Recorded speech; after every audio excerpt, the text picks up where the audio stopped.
Running businesses is incredibly time consuming, and that's why I don't run businesses. That's why I buy them and sell them. When you buy them and sell them, you're a shareholder, and shareholding is a passive activity.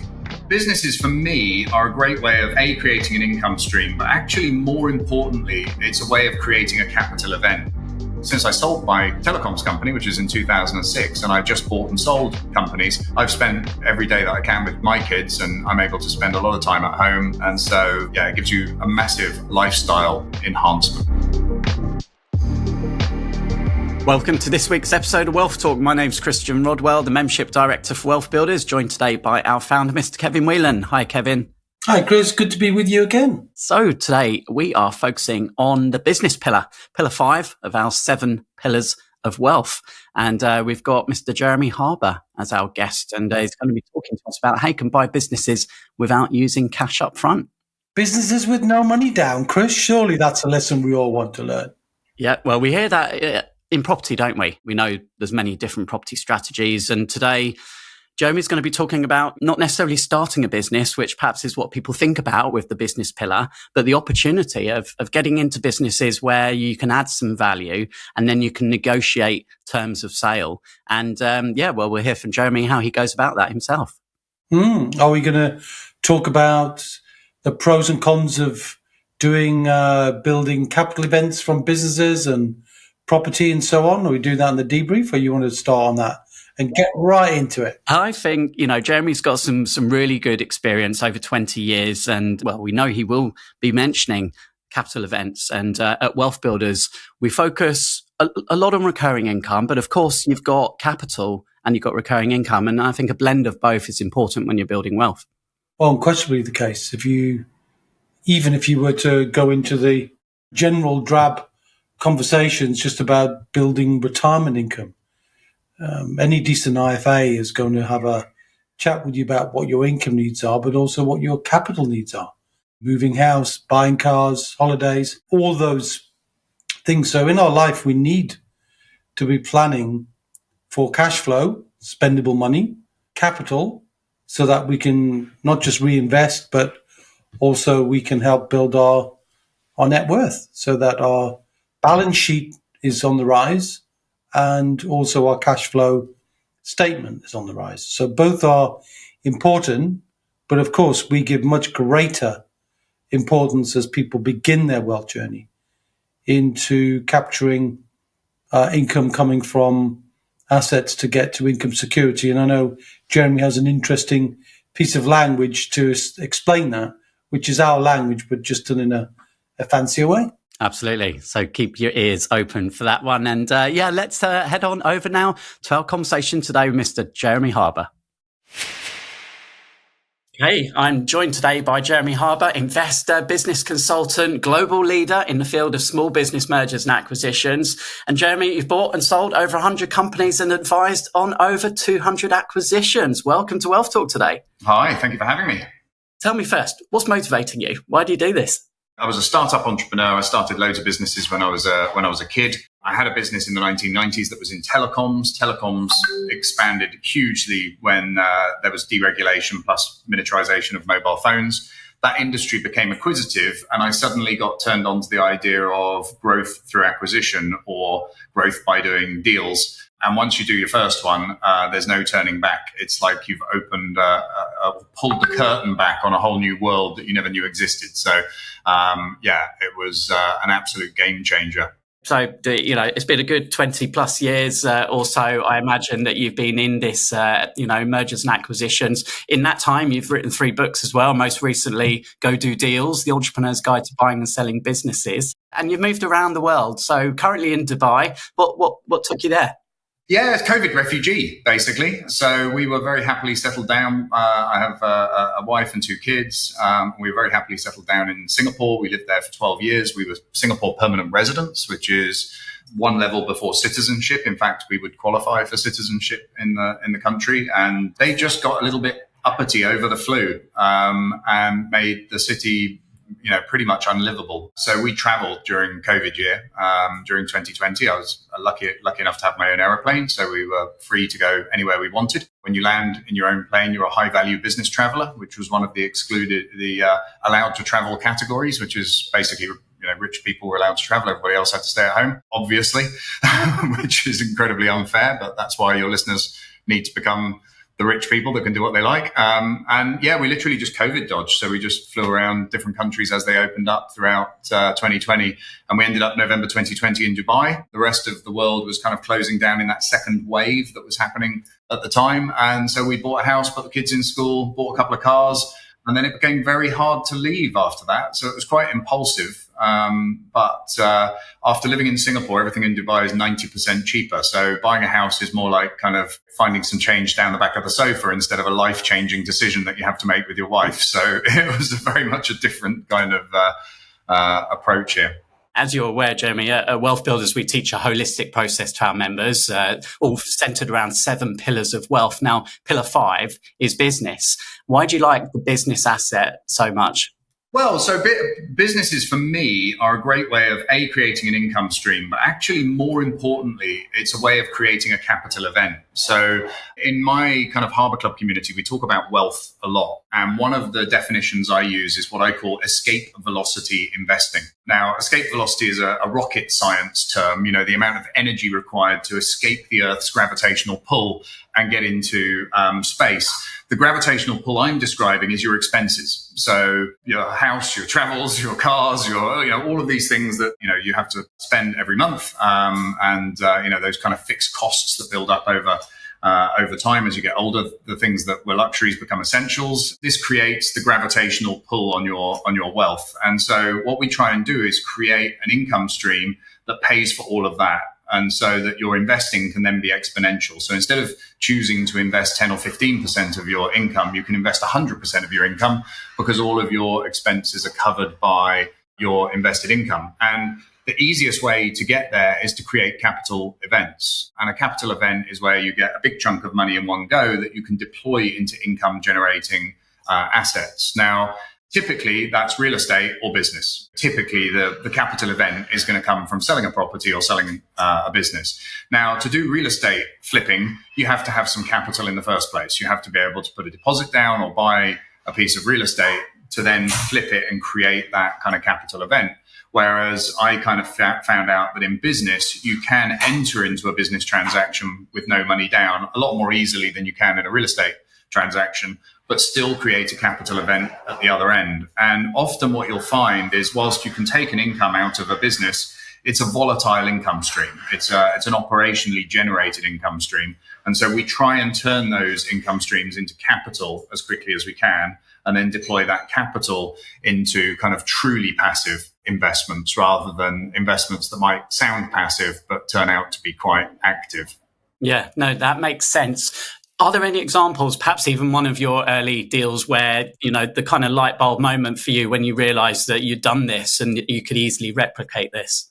Yeah, absolutely. And what's really interesting is we see this again and again and again in my community. And I thought this was just luck from my perspective. But what happened is I kind of got onto the idea that I'd like to buy a business. And of course, I knew nothing about it. And I was very young and I looked very young as well. I always looked younger than I was, which I guess now is a benefit, then was a handicap. It took me about 18 months, I think, of knocking on doors and speaking to people before I got a deal done. And that was a game changer because I didn't risk any capital and we grew by a year's worth of sales in an afternoon. So it had a really kind of quick and immediate impact on my business. And 2 weeks later, I bought another one.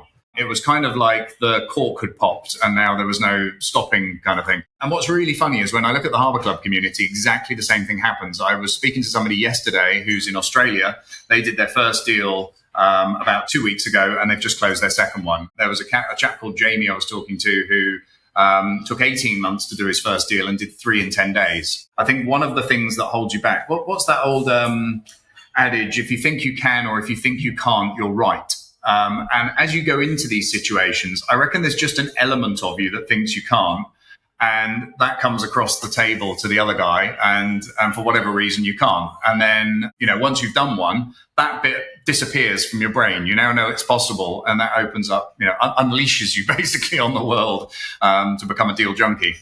Now, do you believe anyone can learn this, Jeremy? Yeah, within reason. I mean, look, one of the key things here is you have to be able to build rapport with a business owner. And part of the process of building rapport is empathy. And some people just can't create an empathetic relationship with another human being. And by the way, this is not about being, outgoing or introvert or anything like that. Actually, introverts often make better deal makers because they tend to shut the fuck up and listen to people. And that's quite a healthy, helpful quality. But some people are just anti-people and really, really struggle to build relationships in any context. And I would also say, whatever business you're going to buy first, you don't have to understand that business, but it's quite helpful to have a little bit of an understanding of the industry that you're going into. It will help with that rapport and it will help with that credibility. And so if you have zero experience, you've done nothing in the world of business, it's going to be quite hard to build that trust that you're the safe pair of hands they should give their business to. Now, we've seen ex-military people do this. We've seen people who've had long corporate careers do this very effectively because they have transposable skills that they can bring to the party. So it's not about different experience. It's about no experience. I think if you've got no life experience, it's going to be very, very hard to convince somebody they should hand their baby over to you. So you've referred to the Harbour Club a couple of times there, Jeremy. So this you set up in 2009. It's now a global community for people who want to learn about mergers and acquisitions. And based on your experiences, and obviously now the community who are following in your footsteps of buying, selling and fixing businesses, essentially. Absolutely, yeah, it's a community. And look, I learn as much from them as they learn from me. We have these Deal Fest events where we all get together and share case studies, and these are hugely valuable. I learn so much from those. Plus, in the intro, you mentioned the 100 companies I bought and sold and the 200 advised deals. Since 2016, we've also been taking companies public, and we've taken over 100 companies public. And I would never have taken a company public, I think, if it wasn't for the community and the ideas and the inspiration that comes from working within that community and leading that community. So, no, it's been hugely valuable. We're an anti-seminar, and we're not just there to sell people training. There's no upsells. We don't have these gold, platinum, diamond things that people can sign up to. It's just a straightforward membership with lots of events and lots of learning kind of built into it. There's nothing else like it because there's not really anywhere that you can learn how to deal with owner-managed businesses. If you do an MBA, it will teach you how the largest brewer in the world bought the second largest brewer in the world. If you go to lawyers and accountants, they just want to sell you legal services and accounting services. If you go to brokers, they'll just say you have to use a broker. So there's not really any unbiased information out there as to how you can get these deals done sensibly. I definitely want to hear more about it. And I know you've kind of got 8 steps, wealth being the final step. So we'll find out kind of what leads up to that. But one of the things that we hear very often, Jeremy, I'd like to ask you this. When it comes to people building wealth, things that hold them back, things that stop them taking that first step. Firstly, well, I haven't got any money to get started. So we're going to address that one. The other one is time. Now, you've just talked about all of the things that you're involved in, taking over 100 companies public. Someone might say, well, how do you hit the time? How do you manage your time, Jeremy? Running businesses is incredibly time consuming. And that's why I don't run businesses. That's why I buy them and sell them. When you buy them and sell them, you're a shareholder. And shareholding is a passive activity. So the goal for me is to be the passive investor rather than the active operator. And this was a huge learning curve because when I was running my telecoms company, I believed I could do everything better than everybody else. You would be slow to delegate. You would buy companies and then tell people what to do. You would buy companies and immediately implement 100 things that you wanted to change. And what I realized after several years of doing it is, although I was really, really busy, I wasn't really adding any extra value. I overvalued my own impact on these businesses. And when I didn't do all of that stuff, they did just fine. And that was a big dawning realization. It was a really good ego check in terms of how much value you can bring. And actually, I have a pretty narrow band of expertise. I'm really good at getting the deals done. And if I just focus on that, that's my highest value activity. And that activity is actually kind of feast or famine.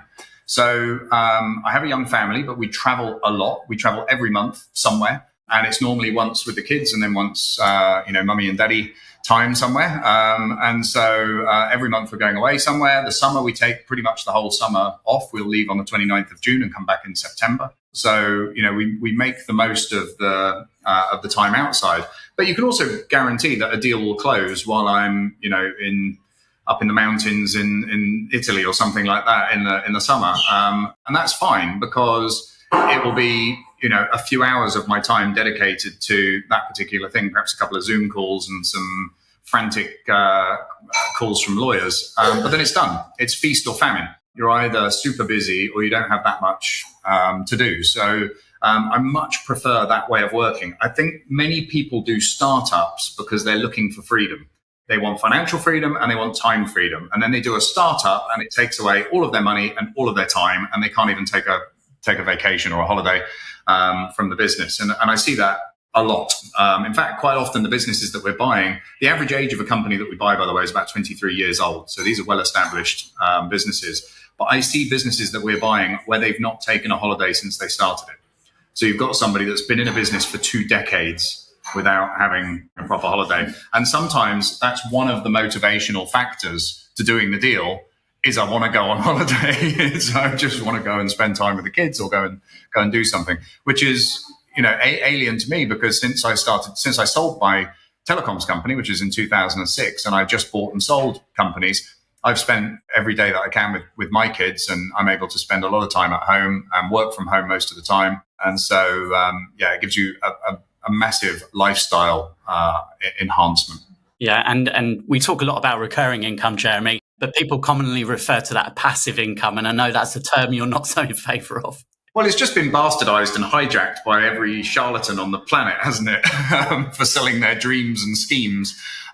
So, you see these, trading bots that automatically spit out money, or you see these, FX programs that automatically spit out money, or you see these, real estate projects that are supposed to be passive. And, in my experience, a lot of these things aren't passive at all. They're actually quite active. I mean, for example, I sold all of our real estate that we don't live in and went into REITs instead. Because, we were spending every summer screwing door handles back on and getting boilers fixed in apartments in different places. And, you just look at yourself doing this and you think, shit, I'm doing $10 an hour jobs when I could be doing $1,000 an hour jobs, or even better, doing nothing. And whilst it was really exciting at the time, it's a rite of passage, I think, but it's something that you have to grow out of. And so, I very much now look at physical real estate as a business, not as an investment. So if you want a physical real estate business, that's fine, have one, but recognize it's a business, not, it has customers, it has challenges that you have to deal with on a regular basis. Whereas a REIT is a passive investment. And I'm sure your listeners are aware it's a real estate investment trust, but it's a publicly listed, managed portfolio of real estate. And the other thing I like is it enables you very quick and easy geographic distribution. So I can invest in Sydney, Singapore, New York, London, Paris, with $1,000 in each, or $10,000 in each, or whatever you want. And then I can also go into sectors that I perhaps couldn't as a private investor. Like I can be a shareholder in a hospital, or I can be a shareholder in a hotel, or in, industrial units, or storage facilities, or, any number of these classes of real estate that generate pretty good yields, have pretty good capital appreciation. And with a REIT, you have it professionally managed and have this income stream, which actually in the current environment, the income stream from a REIT is probably slightly better than direct investment, because leverage now has got expensive and rental margins have got squeezed. So, you might be able to get 3% on a flat in London. You probably get 7 or 8% on a London residential REIT. So let's come back to how someone might learn to buy and sell businesses for a living. And in particular, someone who's listening now thinking, how do you buy a business without using any cash up front? So how do you go about this? When I started this, I believe there were only 3 ways to grow my business. And that was sales, marketing, and the team that I had working for me. And I then had loads of people coming to try and buy my business from me. The reason I didn't think about buying a company was exactly that. I didn't have any money and the banks wouldn't lend me any money. Then I had all these people coming to try and buy my business, and I realized they also didn't have any money and they also didn't have banks that would lend them money. What they had was a really compelling story and a solution to challenges that I was facing in my business. And so I basically figured, well, I could be on the other side of this table. I can use that same pitch and go and approach people myself. And, and over the years, it's kind of perfected. But there's basically a couple of really simple ones that I could explain for your audience now, which would be relatively easy for them to grasp. And the first one is leveraging the business owner instead of the business. So you may have heard of a leverage buyout. Well, a leverage buyout is where you borrow money from the bank to go and buy a business. And it's a terrible idea. Lots of people, when they think of no money down deals, think of leverage buyouts because it's similar to what happens in real estate. You put some money in yourself, you get some money from the bank, and bingo, you own a house that you can now rent out. Well, the problem with business is there's a million moving parts. And effectively, business is more like a highly volatile asset. So imagine a business is less like a property and more like a crypto meme coin. Now, on that basis, would you mortgage your house and stick all of the money into a crypto meme coin? I'm sure somebody in your audience would say yes, but the right answer is no. You shouldn't. You shouldn't borrow money with a fixed return and invest it in volatile assets. It's a really dumb idea. Well, small business is a volatile asset. If you lose 2 key staff members or 2 key customers, that business can disappear overnight and you still owe all of the money that you borrowed for buying it. And so because of that, you have to look at something called the risk-weighted return on capital. And the risk-weighted return on capital is how much you can sensibly pay for something that's risky. And the best way to look at this is you look at the 2-year Treasury, which is the US, debt, the US Treasury, and that's your risk-free rate because the US Treasury can never fail. They just print more money and it will always meet its obligations. So it's called the risk-free return. So the risk-free return on a 2-year Treasury at the time of recording is about 4.8%. So if you look at how much cash you can take out of a business on an annual basis and multiply that by 20, that would be valuing it at the same basis as the risk-free return. Now, what's interesting is when you speak to most business owners, that's pretty much exactly what they're doing. They might have a profit of 100 grand. They can take 50 a year out in cash and they're asking for £1 million for it, which is exactly 20 times and is exactly the same as the risk-free rate. Anyone that gave them that money is a psychopath. They should buy the 2-year Treasury and just go to sleep at night instead of buying this crappy little business. So the first thing is to understand what it is that you're trying to buy it. And then explain to the business owner that in order for them to get anywhere near the kind of return that they're looking for their business, they're going to have to shoulder some of the risk with you. And they're effectively going to have to be the bank. In other words, you're going to have to defer a large chunk, if not all, of the money that they're going to receive over a period of time and work with them collaboratively to extract that value from the business. Otherwise, there are simply better investments out there that would take the capital that they're asking you to give them. Now, for a newbie, that's quite a hard conversation. For a more seasoned deal maker, they can pull that deal off. So we have a strategy that we call WIBO, which is perfect for a newbie, perfect for somebody that's perhaps in a job at the moment or just starting out in the area of M&A. And that is, instead of going to them and saying, I'm going to buy your 20-year-old company on a 100% deferred basis over the next 5 years, which, like I say, is a harder sell to get people past. You simply go in and take a minority stake in the business in exchange for creating a load of value and making the business more sellable.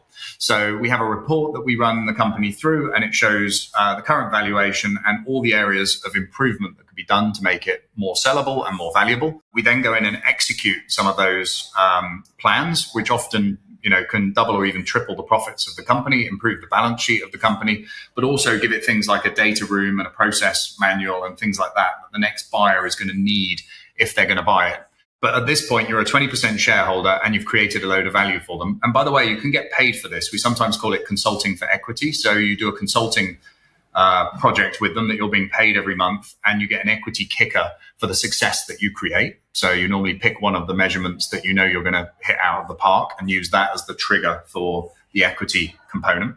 And then maybe 6 months later, when you've done all of that stuff, you're now a 20% shareholder. They're an 80% shareholder. You then put in an offer to buy the remaining 80%, but on a deferred basis paid over time. Now, at that point, they're a lot more receptive to that 100% deferred pitch because you've delivered on something you said you were going to do. You've enhanced the value slightly so that the value that they're now going to receive is better than it was when you first met them. You've done all your due diligence because you've been in the business for 6 months and been paid while you've done stuff. And you've basically, warmed up the relationship to the point where you're the safest pair of hands. In fact, what works quite nicely is once you've finished that work is to actually put it for sale. So advertise it on businessesforsale.com or bizbuysell.com, one of those venues, and deal with some of the inbound inquiries. And what they'll quickly realize is that most people are chancers and looking to pick the business up for nothing.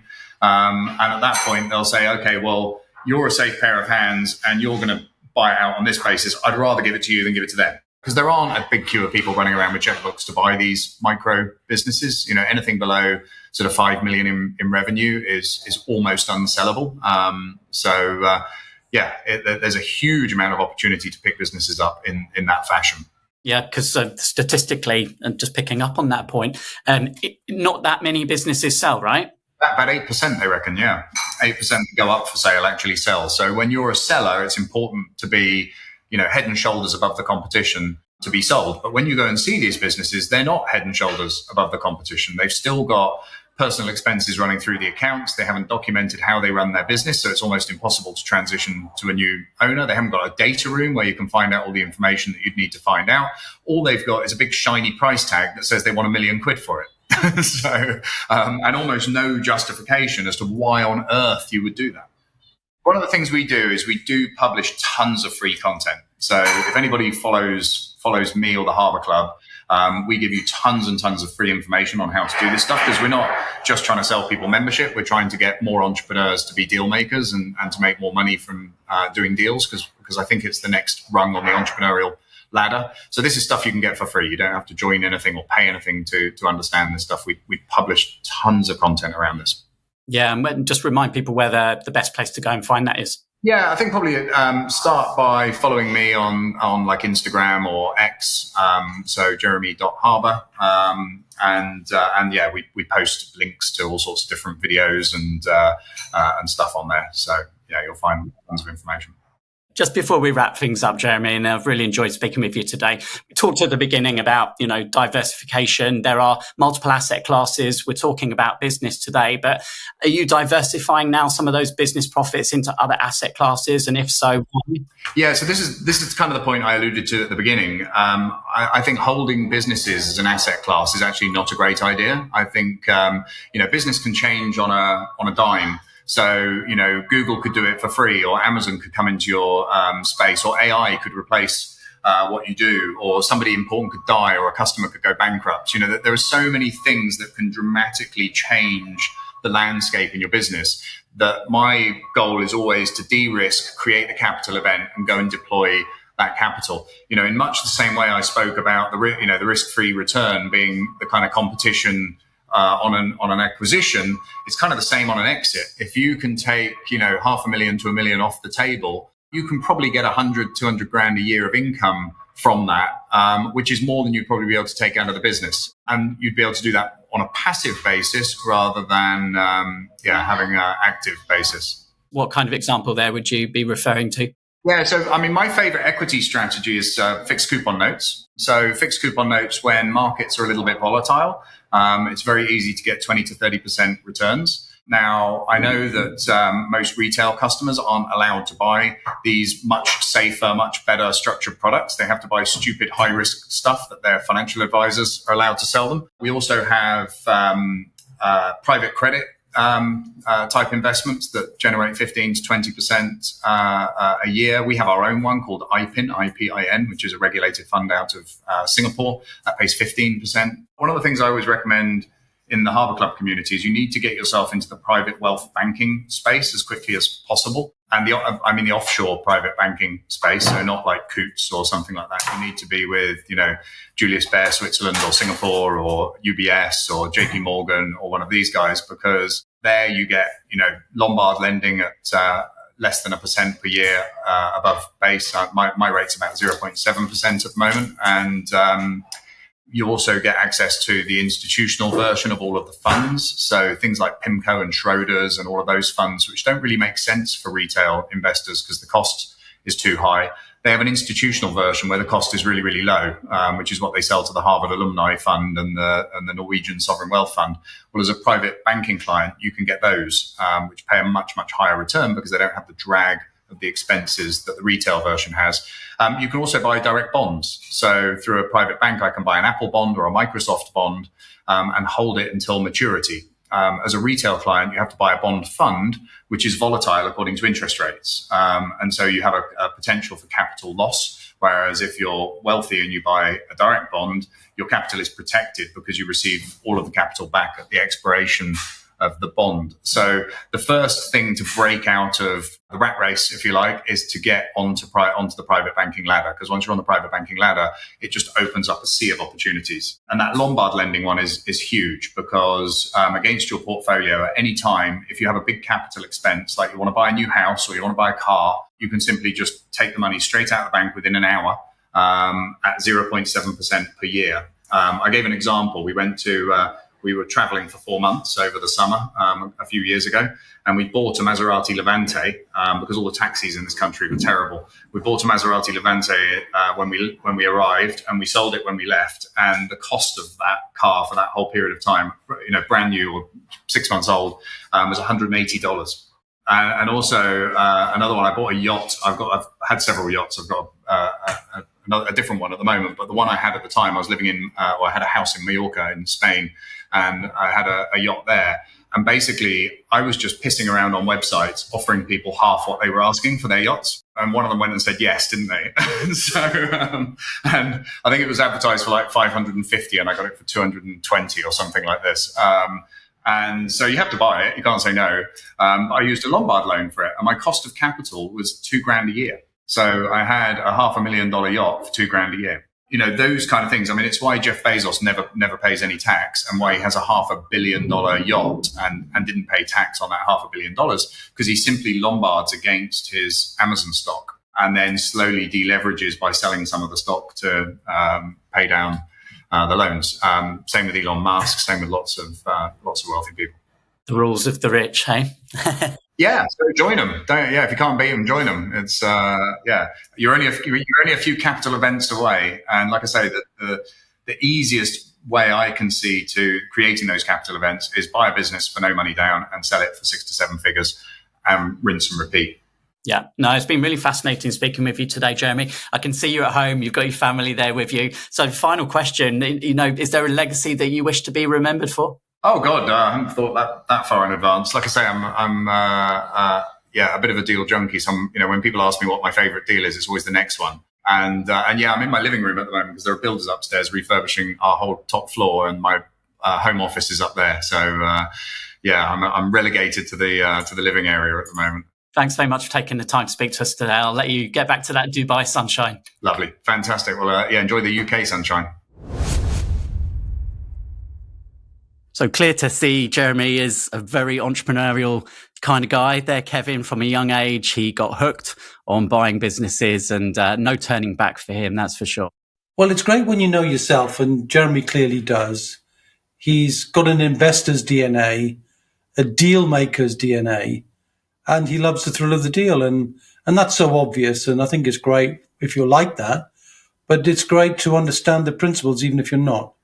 If you're not fundamentally about chasing lots of deals, but you just want to do enough to give you the income that you want, then you can achieve the same result, but without the same obvious drive that he has.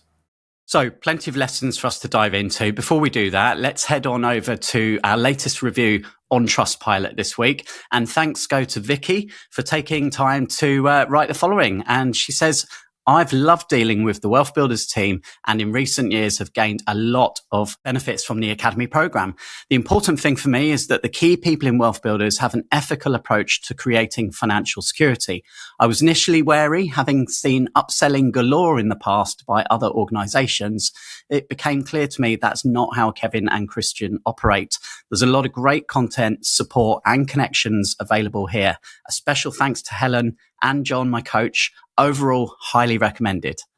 That's nice to see that many of our team are getting a mention, and thankful as we are to our team, but just as thankful to our members and to those people who take a moment or two to let people know their experiences. And I think we're always pleased when the same words come time and time and time again, don't they, really, Chris? They do indeed, yeah. So let's talk about business now. And I pulled out a few stats from online, Kevin, just to give some context around, well, how big is the market? How many opportunities are there out there to be buying businesses? And at the start of 2023, there were 5.6 million small businesses in the UK. And surprisingly, more than half, 56% of those are sole proprietors. And less than 5% of companies have been around for 20 years or more. And 80% of businesses brought to a sale don't sell, although you might argue perhaps more than that. Well, you're giving me death by statistics, Chris. I was beginning to fall asleep there. We need some statistics to back things up. Of course we do. And 5 million or thereabouts is the number that I would normally raise when talking about the number of businesses in the UK. And I think Jeremy calls them owner-managed businesses. And they don't necessarily have to be limited companies because the business is a business. The tax structure can be different. But the staggering fact for me, and I've repeated this before, Chris, on other podcasts, that from the national statistics of businesses that are sold, where there's a capital gains tax bill, because all businesses that sell using what was called entrepreneurs relief get a capital gains dispensation up to £1 million. Now, not that many businesses are sold for £1 million, less than 1%. In fact, staggeringly less than 1%. It's only 5,000 businesses a year. There's 0.1%, which means Jeremy's spot on. The vast majority of owner-managed businesses are not sold. And they're not sold because either they can't be sold, there's a mismatch in understanding between the buying price and the selling price. It's not like a house or a car or a bit of jewelry you can put a value on. Most people put their life's work into a business and often want more money than actually somebody's willing to pay for. And in truth, an acquirer is looking for future profit and predictable future profit, which is where we've spoken in the past about the importance of recurring income. But most businesses do not have recurring income. And many business owners actually leave it too late. And when they come to think about selling, we know the average age of a business that's sold through normal channels is 57. So let's say most people are older when they don't sell. And then the business is either going to be dropped or it's going to be scrapped, if you remember that from previous episodes.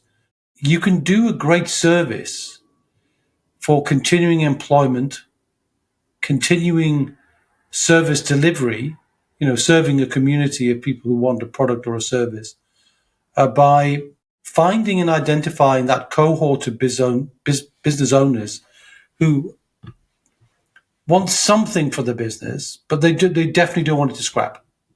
If it's a school, they value the fact the school's providing service. Normally it's a service. It's a continuation of service or a continuation of employment or a continuation of a culture that respects and appreciates somebody in the chain. And I think if you can recognize that, understand that, appreciate that deeply, then you can find a win-win solution to help a business owner gain some value rather than no value. And you can gain value too. And you don't necessarily have to add an incredible amount of value. It's always good if you can, if you've got some skill. But if you can acquire a business where the acquisition just means really taking over the delivery, and if you can work out how to do that through understanding some core skills that are required for a business to operate, because you're not looking for another job, are you? So you're looking for a business that can run. And we've got lots of skills. We teach people about what are the key principles of a business that works without you. And if you can find that, recurring income being number one, number two, being outstanding in a niche, and number three, the business being capable of being systemized. So if you can create some core principles and look for businesses that match those principles, then you can find business owners. They're not difficult to locate. I mean, they advertise, for goodness sake. So, somewhere, they're findable. And if you can do a good job of finding, and you don't need the funding in the same way as you do when you're buying property, for example, where you need deposits or you need refurbishment costs and so on. I think it's a very clever thing to be able to find a good and ethical solution, not to take advantage of business owners, to help all parts of that triangle, the suppliers and, well, those who are benefiting from it, suppliers, let's say, employees and customers being one end, the business owners themselves who want to get some value, and those people who are buying the businesses.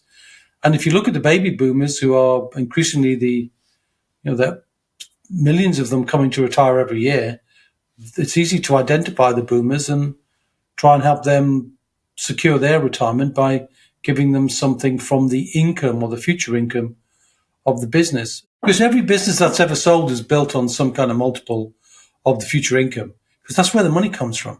But why would you buy a business if there wasn't predictable future income? Well, you wouldn't buy it. So it's the same principle. Future income, once predictable, can be paid to the owner of the business or the current owner of the business, or some of it can be paid in installments.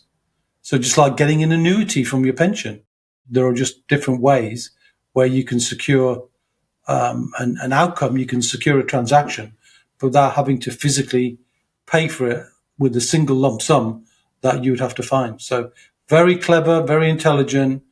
Obviously, the more experience you get at this, and at the beginning it can sound daunting, but Jeremy teaches this. And for those people who are interested in that, I would gravitate towards his website, which is obviously available, and others do the same thing too. But Jeremy was certainly able to demonstrate the value that he brings, not just for himself, but the people who join the Harbour Club. Absolutely. And with all our, fantastic guests, we love to work collaboratively with them. And Jeremy is someone that for our members, there'll be additional benefits inside of our Wealth Hub. And we haven't talked too much, but we've recently launched the Wealth Hub, Kevin. I think we should probably do an episode very, very soon to let everybody know exactly what that's all about. Well, yeah, it's just Kev's big black book, isn't it? It's no longer a little black book. It's getting now online. Yeah, it's getting posted online so that our members can physically see who those people are that we resonate with the most and who, at least to the best of our knowledge, do a great job. And of course, it's the feedback of our members that will continue to validate that. So, yeah, I'm definitely looking forward to sharing a podcast on that specifically, Chris. Good. So thank you, Kevin, for your thoughts. And thank you once again to Jeremy for sharing some of the insights into how you can buy businesses for, no money down or certainly very little cash up front. Hope you enjoyed today's episode. If you think somebody else might like to take a listen, please hit your share button right now on your podcasting app. We're now at 250 plus episodes. So there's plenty of back catalogue for people to go back and enjoy. And we often speak to people every day, Kevin, and they say they've just discovered Wealth Talk and they're going back to episode 1 and they're binging all the way from the beginning. And we love to hear that. And we really, really hope you've enjoyed all the episodes so far. And we'll hopefully get another 250 in us, Kevin. I'm not sure about that, but I was talking to somebody today who said she downloaded a copy of the 7 Pillars of Wealth and listened to it at the same time. It's almost reading along. Yeah. So everybody likes to consume information in different ways, whether you like to read, listen, whether you engage with your ears, whatever senses that most resonate with you and your learning style, we do our best to make that available to you. So however you like to consume our content, please do that. It helps you get to know us and us get to know you. If you're one of those people who give us feedback, what would you like to see more of? What would you like to see less of? Can you post a review to let other people know that we're hitting the sweet spot when it comes to good content and good sharing? So we're sharing. Why don't you? All right. Thanks for listening. Take care. Kevin, we'll catch up same time, same place next week. We will indeed. And until then, my friend, see ya.